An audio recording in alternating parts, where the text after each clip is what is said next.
and began by asking the actress how topping the New York Times bestseller list compares to winning an Oscar. It feels really deeply personal because usually as an actor, I walk into other people's worlds and it's already set up and I can bring my part, but this was like creating the whole world with Harlan, and just from everything beginning to end feels very personal. We live in an age where celebrities have lots of ghost-written books out there. I said to her for day one, it's only going to be you and me. We are not, there's no third person in here. I don't do that.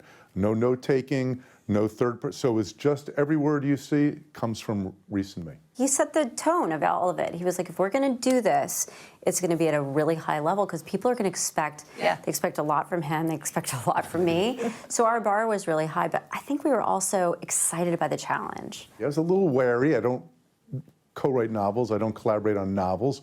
But when she made the pitch and started talking about it, I was like, dang, that's good. We can do something with that. I said to her in the beginning, the novel's like a sausage. You might like the final taste. You don't want to see how it was made. Reese got to see the full sausage getting made here. Over the course of your career, have people sort of tried to say, just do the acting, stay in your lane? Has it been do you think you could have done this 10 years ago?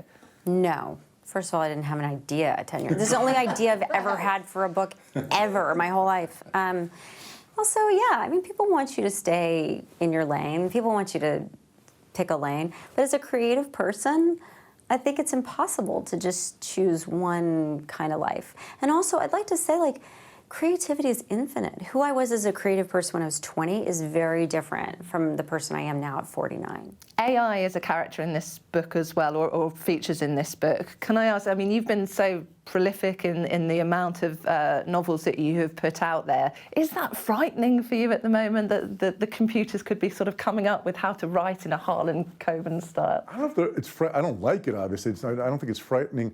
And I just think I take it as a challenge. I'm just going to keep up in my game. So try to keep up with me.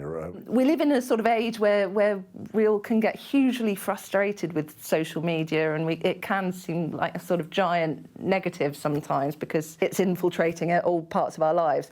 But I wondered whether sort of you felt the success of your book club, it can also bring create wonderful communities as well. When I started the book club, I think in 2015, it's really evolved.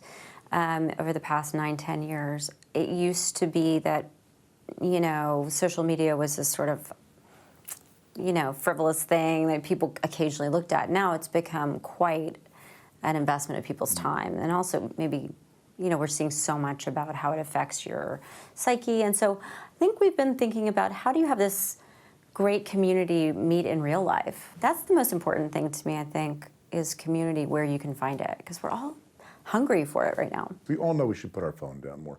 We all know we should stop scrolling. We all know at night when we read a novel, we feel better, we're mentally healthier, we're less stressed. Scientifically, it's been proven by the Queen's reading room, scientifically through brainwaves. But we all know this, and Reese and I think, both want to encourage that as much as we can. This is the start of things to come. Will we see a second, do we think? Maybe a little pause first. Yeah, let's see what people think of this one. Yeah. Brilliant. Thank you so much for talking to us. Thank you so much.